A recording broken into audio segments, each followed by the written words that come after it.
જય જવાન જય કિસાન. ભારતીય કિસાન સંઘ ઉના તાલુકા પ્રમુખ બાબુભાઈ મકવાણા અને ખાપડ ગ્રામ પંચાયત ઉપસરપંચના પ્રતિનિધિ. આજનો એક ન બોલવું છતાં પણ મારે બોલવું પડે છે, કારણ કે એક ભોળા પારેવડાનો માળો વિખાઈ ગયો છે અને એક ભોળા માણસનો જીવ લેવાનો છે. આ ઉના તાલુકાના નગર પ્રશાસનને કારણે આ ભાણાભાઈ ભીખાભાઈ સારણિયા અને આત્માને શાંતિ આપે એવી આપણે પ્રાર્થના કરીએ. કારણ કે આ એક વ્યક્તિ કોઈ ગામની અંદર નર્તરૂપ નહોતો, આવો ભોળો માણસ હતો અને એને રોજીરોટી ચા અને પાનના ગલાથી ચલાવતા હતા. પણ આ નગરોળ પ્રશાસનના કારણે આનો પાનનો ગલો અને આ જે બધાને ધંધા વગરના કરી નાખ્યા, એમાં આ ભાણાભાઈ ભીખાભાઈ સારણિયાનું એક અવસાન થયું છે. તો હું પ્રશાસનને મારી વિનંતી છે કે આનો જિમ્મેદાર કોણ? આ બાળકો જે ધંધો કરીને ખાતા હતા એને શાંતિથી તમે ખાવા ન દીધા, અને ઉનાનું પોલીસ તંત્ર એને સિક્યોરિટી આપે ધંધાર્થી ભાંગવા માટે, સરકારને બેરોજગાર કરવા માટેને આ જે આયોજન હોય એવું અમને દેખાડી રહ્યું છે. ઉના તાલુકાના ખાપડ ગામે ડિમોલેશન કર્યા પછી ભાણાભાઈ ભીખાભાઈ સારણિયાએ પ્રશાસનને વિનંતી કરી કે ભાઈ મારી એક દુકાન પાડી નાખો, એક રહેવા દો. છતાં પ્રશાસન ન સમજ્યું અને એને બંને દુકાન પાડી નાખવામાં આવી. અને એ સ્થળે એ બીજે દિવસે અને એ સમયે એને ટેન્શનમાં વયા ગયા અને એ ચક્કર આવીને પડી ગયા. ત્યાર પછી તે આઈસીયુમાં રાખવામાં આવે, છતાં પણ એનો બચાવ ન કરી શક્યા. છેલ્લે અંતે એનું મોત નીબ્યું છે. તો આ મોતનું કારણ કોણ? હું ખાપડ ગામના લોકોને કહું છું કે જાગો, આવા પ્રશાસન સામે લડતા શીખો. શા માટે આપણા ગામની અંદર આ રીતે કરી રહ્યા છે? આ ગામ કોઈને માના કર્યાવરમાં આપી દીધું છે? તમે જાગો ને નહીં જાગ્યો તો આ લોકો આપણને શાંતિથી જીવવા નહીં દે. પ્રશાસનને સામે ગુલામી શા માટે તમે કરો છો? સાસા હોય એને સલોટ કરવું જોઈએ, એને સલામ કરીએ છીએ. પણ આવા ખોટા નિર્ણય લેવાવાળા પ્રશાસનને સામે આપણે લડવાની જરૂર છે. જ્યાં સુધી આપણે નહીં જાગીએ તો ખાપડની અંદર આવા બનાવ બનતા રહેશે. માયકાંગલા થઈ ગયા છો. આપણે કાગળ ઉપર લડો, આપણે કોઈને સામે ધોકા લેવાની જરૂર નથી. કાયદાકીય લેવલ પ્રમાણે લડો.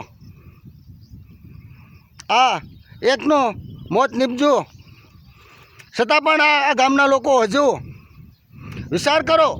ગૌશાળાની અંદર આ બધું હાલતું હોય તો ત્યાં શા માટે? ખાપડ ગામ એક જ ગામ જ એવું છે કે એમાં ડિમોલેશન જ કરવું? બીજે તંત્રને બીજા ગામડા કાંઈ ધ્યાન નથી આવતા? ડિમોલેશનમાં આ એક ભાઈનો જીવ ગુમાવવાનો વારો આવ્યો પડ્યો છે. તો હું તંત્રને મારા ટીડીઓ સાહેબને મારી વિનંતી છે કે હવે તમે પણ આમાં કાંઈક સક્રિય થઈ અને જાગો. અમારે તમારી જમીન એક પણ જોતી નથી, અમને રહેવા માટે જગ્યા નથી, તમને જગ્યા આપો. એટલા માટે મજબૂરીને કારણે તો ધંધો નથી તો ધંધો આપો. એ કાંઈ કરવું નથી અને માત્ર ડિમોલેશન કરીને તમે લોકોને હેરાન કરી રહ્યા છો.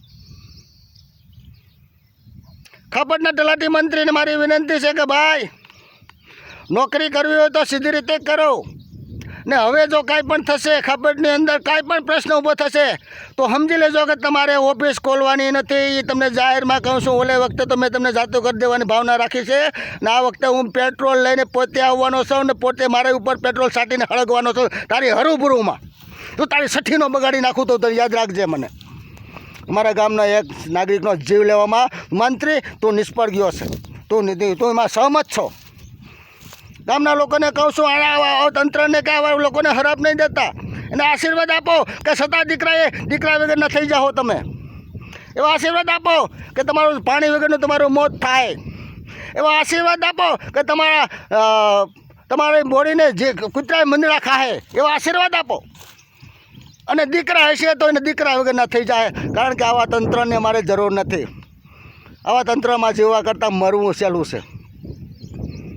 ખાપડ ગામના લોકોને વિનંતી કરો છો, કોઈ રાજકારણ ખેલવાની કોશિશ નહીં કરતા. ને રાજકારણ ખોલતા હોય તો એને સાંભળી લેજે, કાન ખોલીને રાજકારણી આવો.